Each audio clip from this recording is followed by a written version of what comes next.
family is normal.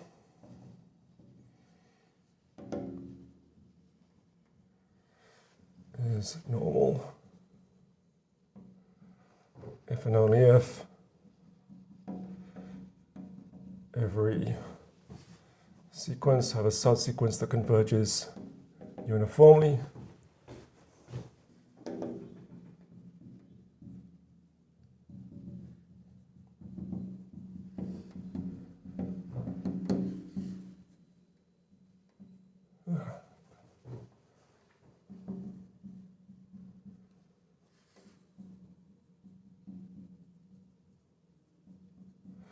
And we're proving Ascoli-Arzelà theorem. Suppose we have a family F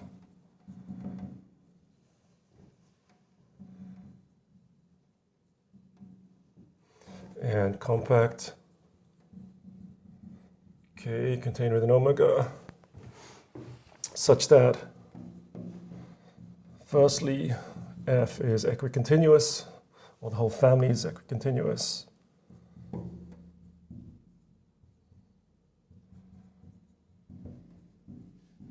On the compact set,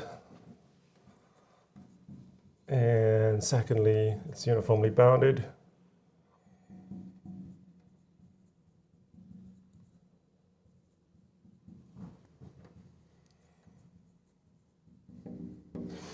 So to argue the same way, okay, first let me write the statement so it's uniformly bounded, then any sequence has a uniformly converging subsequence on K.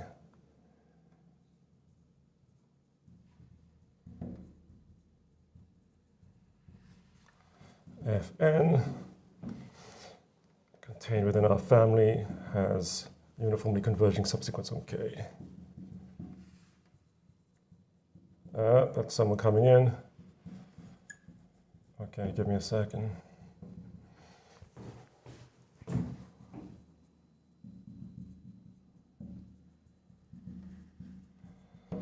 We have to extract a dense set on K. And K could be a compact set that doesn't intersect the dense set that I previously talked about, which was the set of all points of rational coordinates. So we can just build up a dense set on K. So we can do the following thing. So for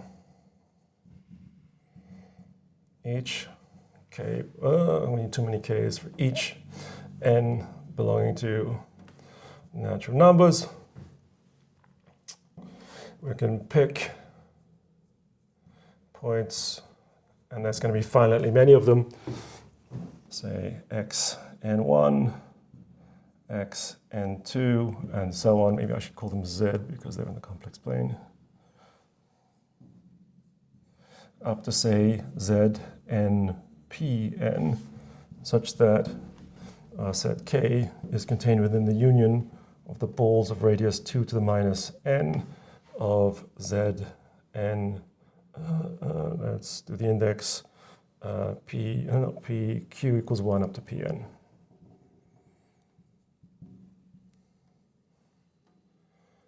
Like this, just by compactness, right? Yeah?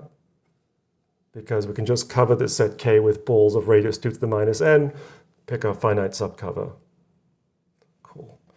Yeah? And then just consider the union from n equals 1 to infinity of all of these things, zn1 up to zn to the pn. Right? So this is a countable union of finite sets, so it's actually just it's just a countable collection of points, right? And they're all points inside K, yeah? And they are dense inside K. Yeah? So this is a dense subset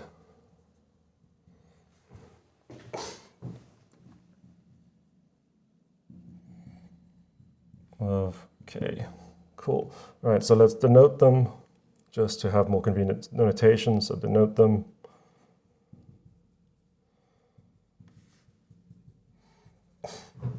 by, say, W1, W2, all the way to Wn, contained within k. Okay, so we know that if we take a sequence fn, okay, then since this is a uniformly bounded collection of a family of functions, this fn of, say, w1 is a bounded sequence of numbers, and we extract a convergent subsequence, and we argue exactly as we did before, right? So we can take a subsequence that converges for this thing, and then a subsequence of that subsequence that converges for this thing, and a subsequence of a subsequence that converges for the next one, and ultimately we have a subsequence we're going to call Ln, such that for that subsequence we have convergence on every single one of these countably many points. Yeah, this is the Cantor diagonal argument subsequence of a subsequence. That's what we did last time. Yeah, everybody happy with that step? Everybody remember that step? Yeah. Give me a thumbs up if you are okay with that. Okay, so there exists. So by, go ahead.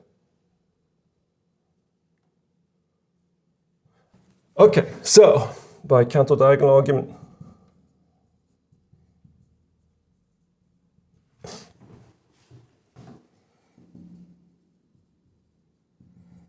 there exists a subsequence,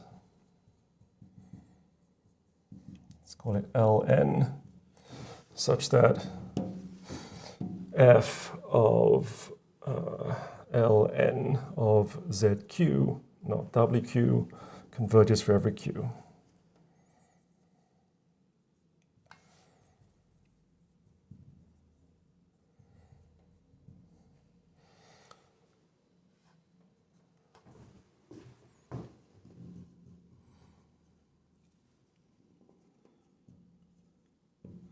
Cool. All right, so now take epsilon bigger than 0. There exists some delta bigger than 0, such that for any f inside our family, f of x, f of z1 minus f of z2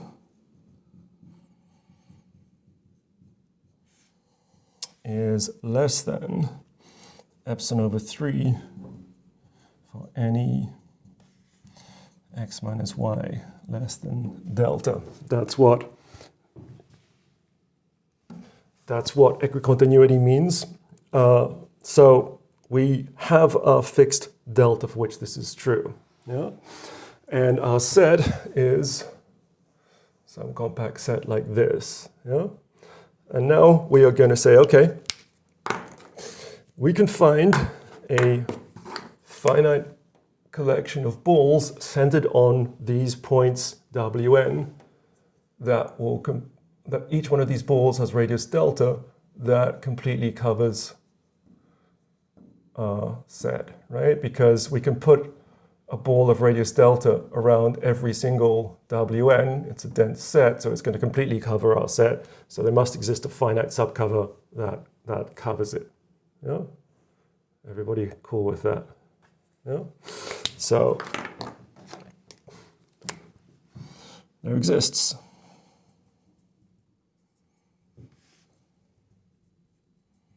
let's say WK1,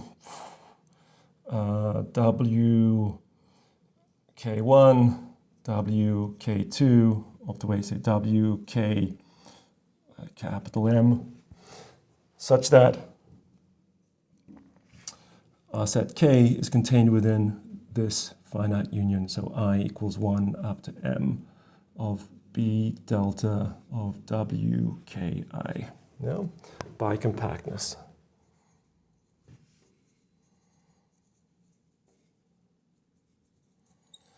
Okay, cool. We're about to raise the board. Everybody happy? Everybody following? Give me a thumbs up.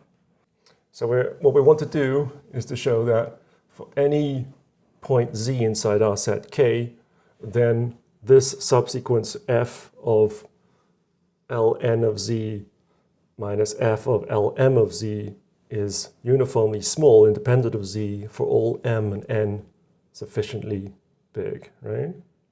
So let me write that down. So we want to show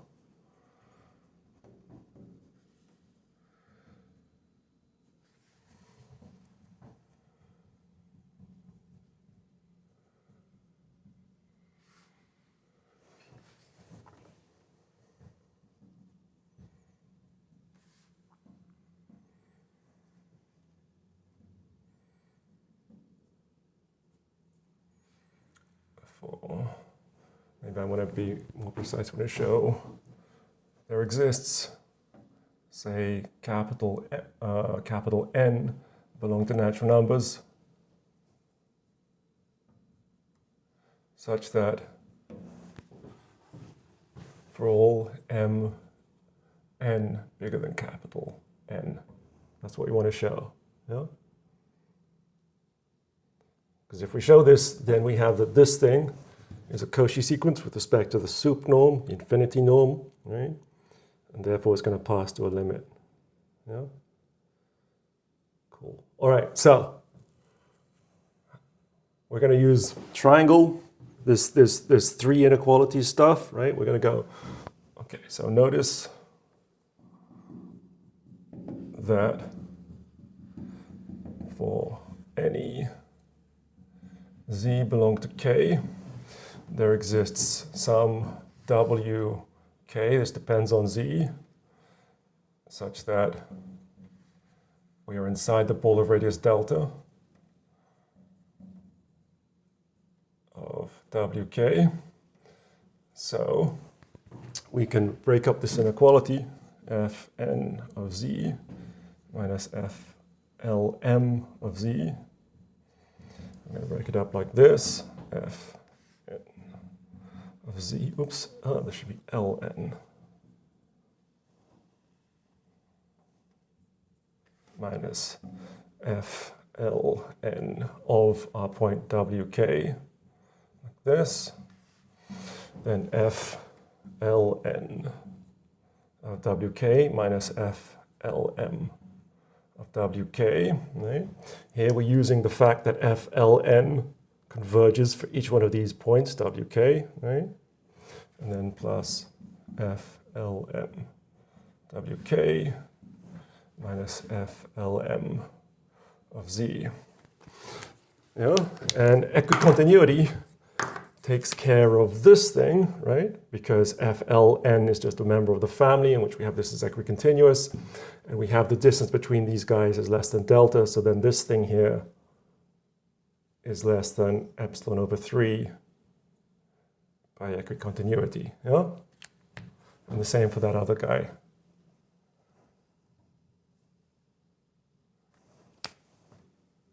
Can you see the blue? Is that kind of hard to see? Is the blue okay, people? Okay. Okay. And then this thing is going to go towards 0, right? For any choice of wk, so long as we let m and n goes to infinity. But what we want is a universal constant n, right? That will hold true independently of whatever z we have, yeah? And we can do that because of what? Someone who isn't Josh, tell me why. Why can we find a universal n that will make that work? So this part's fine, right? This part's under control. It's just equicontinuity, yeah? It's this part we have to worry about. We want it to be independent of z, yeah? I'm going to find a capital N, such that for all n and m bigger than this thing will be less than epsilon over 3. Why can we do that?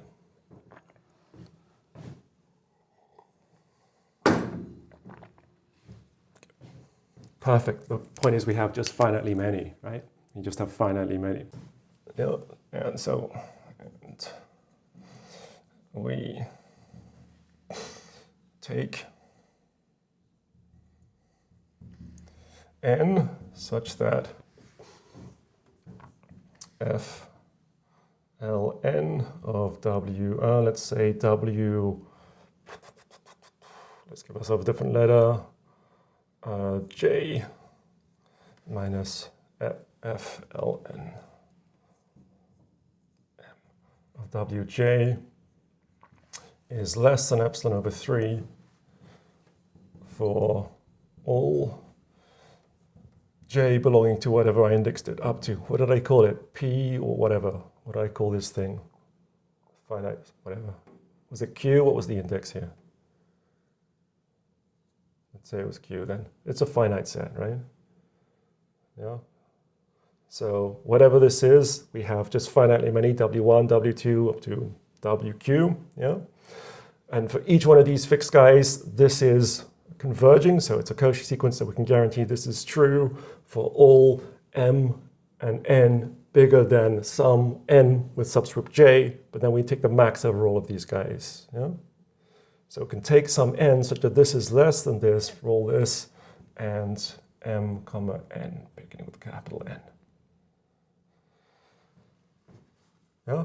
And this capital N is the max of all of these finite many. Are you all with me here? Give me a thumbs up if you are with me here. Or, yeah, thumbs up is easier for me to see than a nod. All right, cool. So,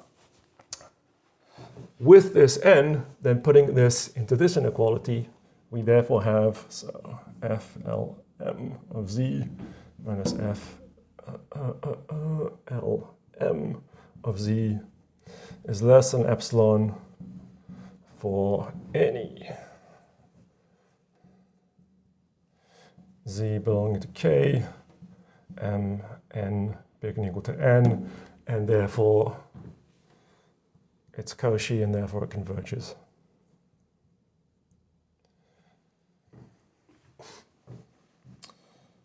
So if we have a Cauchy sequence, we just define the limit to be the limit of this thing, f of z to be the limit as m goes to infinity, f L m of z. This is well defined because of this, and that's our limiting function. And so f L m z converges uniformly to f on k.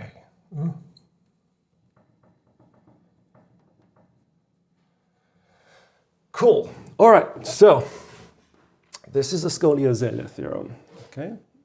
And there are not particularly difficult extensions you can do, but this one will suffice for our purpose. Now, let's go on and talk about some other things we need to get to Freeman mapping theorem. So we already talked about the argument principle. The next theorem we're going to need is the following. So theorem. Suppose f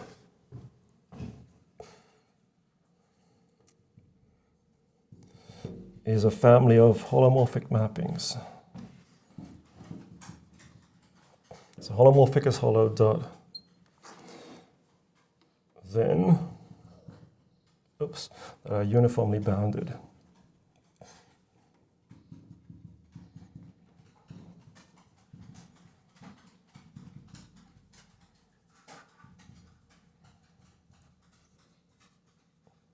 So there exists some number such that the absolute value of this thing, sup over omega, is less than this number for every single f inside the family. Yeah? Then this is a normal family. So when you have holomorphic mappings, it's not much, you don't require much to get actually a normal family.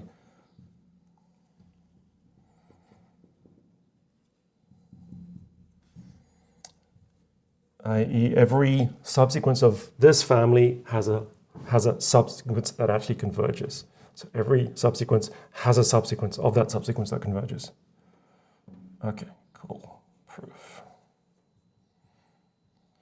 Okay, first observation. Given any open set, we can exhaust it by compact subsets, which means we can find an increasing collection of compact subsets whose union is equals the entire thing. So claim there exists some countable collection, let's call it K1, contained within K2, contained within K3, and so on, such that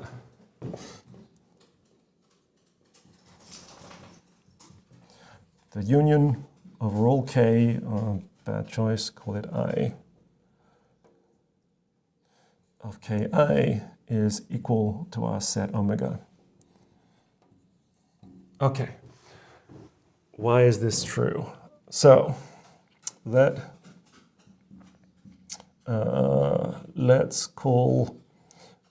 define in the following way. Let's let K of n be the set of Z belonging to omega such that we can contain a ball of radius 2 to the minus n inside omega, sorry, like this, and Z is less than 2 to the K. Okay. So, and actually let's take the closure of this thing since I put equalities. So this is obviously a bounded set, yeah? It's obviously a subset, and if we take its closure, it's still going to be inside this thing because every point has an entire ball contained within this, right? So you have a sequence of things for which this is true. You have a sequence of things for which we can contain a ball inside our set, then the limit will also be such that we can contain a ball inside our set. Yeah? So this thing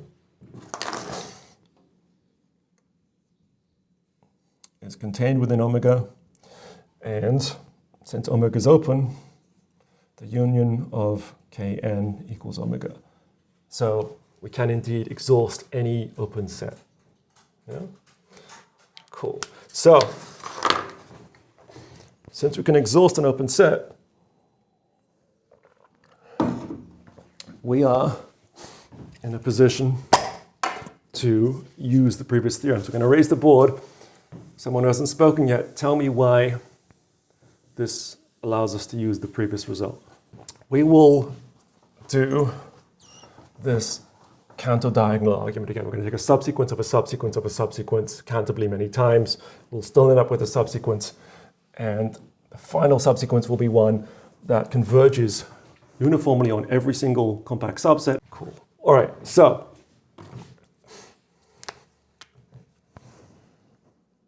by counter-diagonal,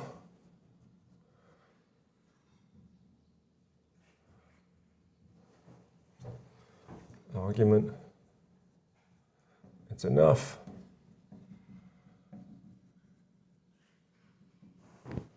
to show every sequence Fn contained within K, contained within F, has a subsequence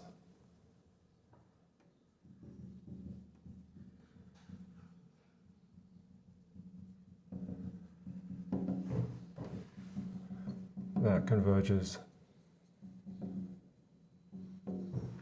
on Kp for arbitrary P.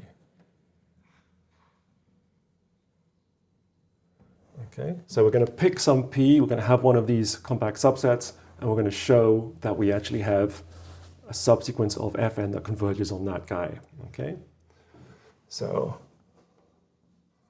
pick P, okay, and what do we need to apply Scoliosis theorem? We need to have that firstly the sequence of functions Fn is uniformly bounded. We have that, that's part of the hypothesis. And the second thing we have to have is that it's equicontinuous on the subset Kp. No? Cool. Let's draw a picture. So this is our set omega. We have a compact subset, and it's some definite distance away from the outside, right? If it's Kp, then it's distance at least 1 over 2 to the minus p away from the outside. So for every point inside Kp, we can put a ball of radius 2 to the minus p, and it's still contained inside omega, yeah? Cool. So this is set K. just an arbitrary compact subset. We want to show that we have equicontinuity on this. Yeah? Can you think of any theorems that might be relevant here? Theorems that are specifically about holomorphic mappings. So this result is very much not true if you're not talking about holomorphic mappings.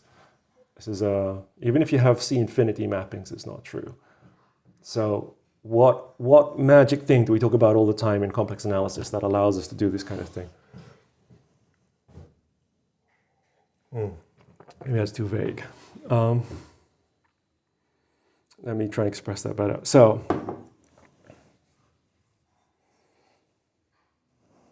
Cauchy integral formula, whoever said that was very quiet. Tell me why you're saying that.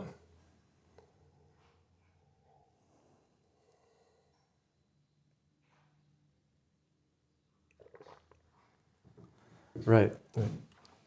Right. So holomorphic functions have this astonishing property that you can control the derivative in terms of the function, which is very, very unusual. This is normally the case that you can. It's easy to control the function in terms of the derivative by fundamental theorem of calculus, but the reverse is very strange, and it's normally the case that when you differentiate things, they're harder, they're worse. They get worse and worse as you differentiate them. They're harder and harder to control. Whereas if you integrate them, they get better, right? And being able to control the derivative from the function is the heart of a lot of the powerful theorems that follow in complex analysis. And the very first statement of that is Cauchy integral formula. In fact, that is the statement. That is the neatest statement of that, which is one of the first theorems we prove in complex analysis. Yeah. So keep going with this idea. Why will we be in a good shape to start to show some kind of equicontinuity from the fact that we have Cauchy integral formula and the fact that we have a uniformly bounded sequence of functions? Very good. Very good. Cool. All right. Okay. So we will work on KP, and what are we going to do? So let us do the following. So first note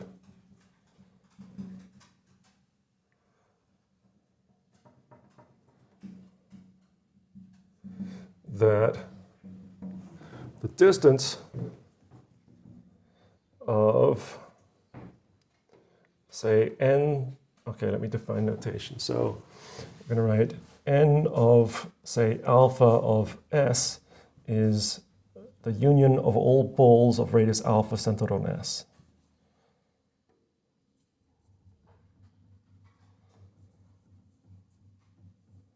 Like this, okay? So it's the alpha neighborhood of the set S, yeah? So then if we take the delta over 2 neighborhood of our set K, not delta, if we take the 2 to the minus p minus 1 neighborhood of the set K, like this, then the distance of this thing from the boundary of the set is at least 2 to the minus p minus 1.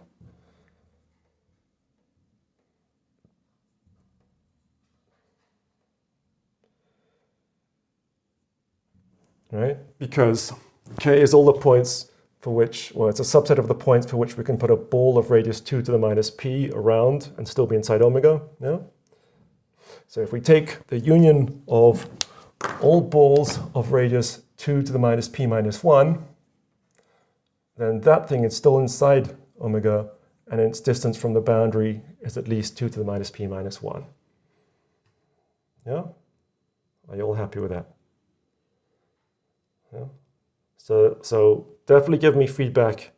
Speak up. There's not many of us, and that's the point of this kind of class, is that you guys speak when everything's not clear. Yeah. So this is true. Yeah.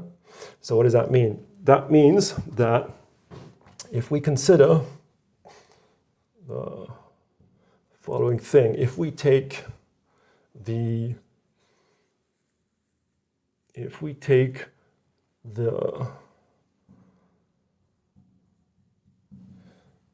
any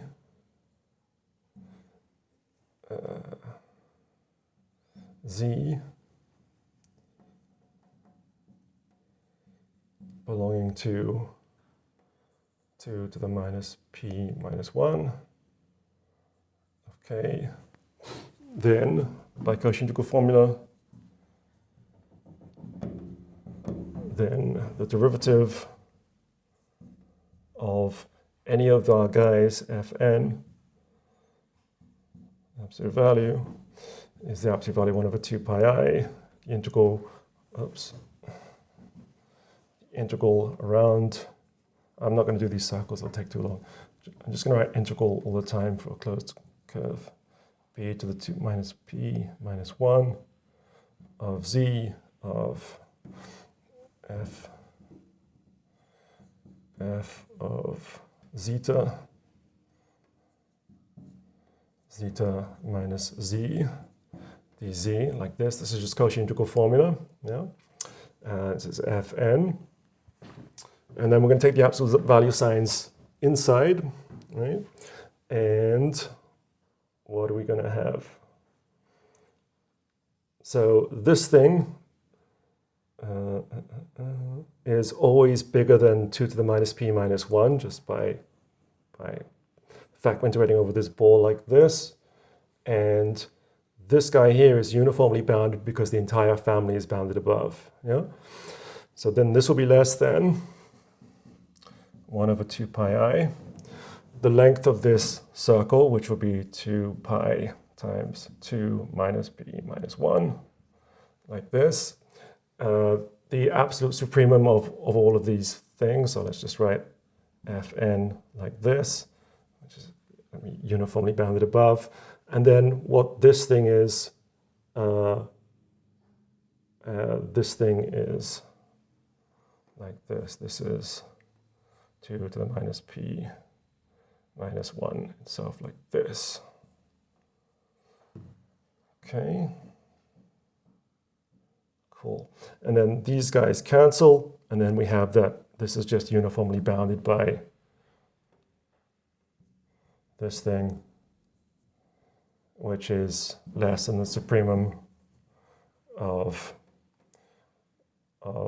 the L infinity norm,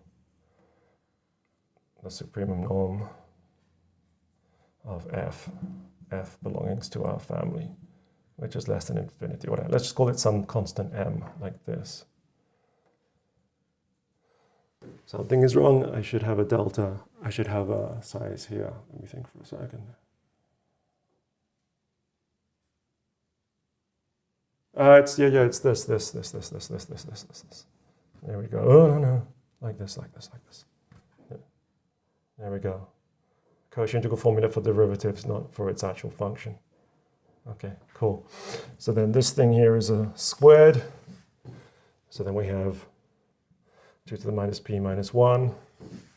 And then this is 2 to the minus p minus 1. Yeah? So for our fixed p, this is still a uniformly bounded thing. Yeah? Cool. So this is true, and this is true for all n.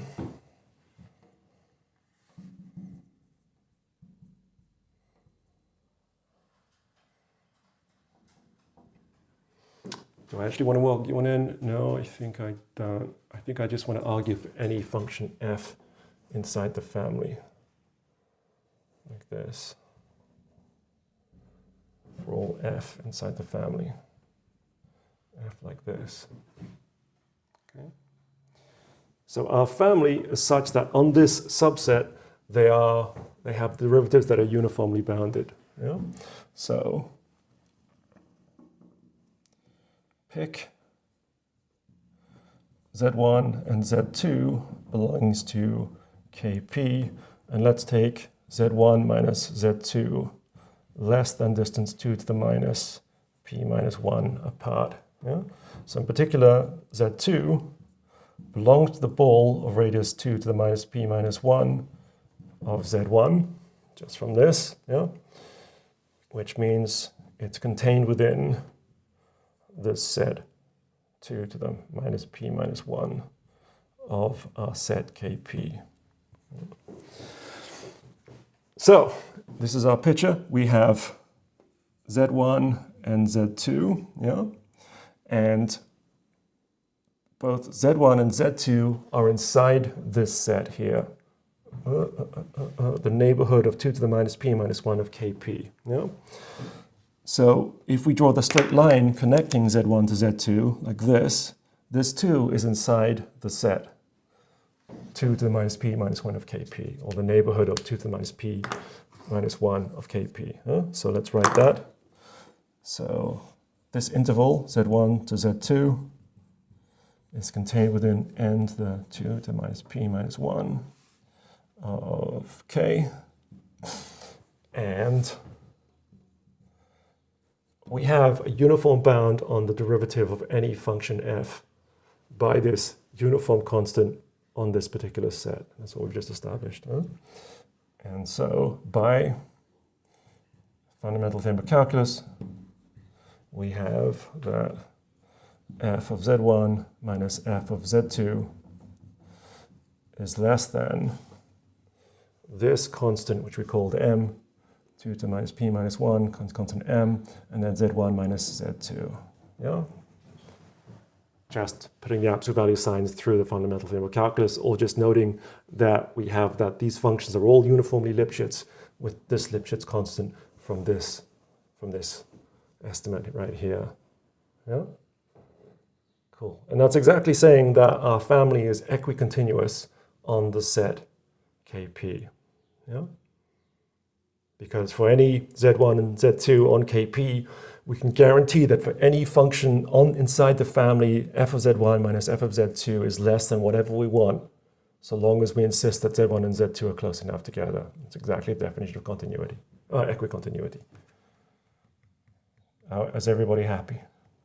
2 to the p plus 1 times m. Excellent. So then this is plus. Thank you. All right. This is one of the tools that we will need to actually do Riemann mapping theorem. Last couple of minutes, what's the next theorem? The next theorem is the following, that if we have a collection of functions, fn, from omega into c, holomorphic, and injective, and converging uniformly on compact subsets is enough,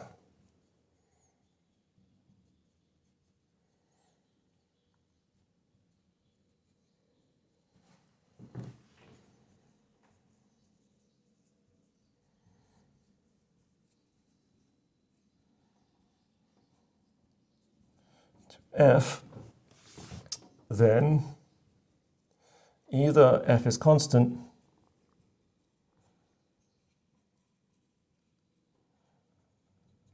or f is injective.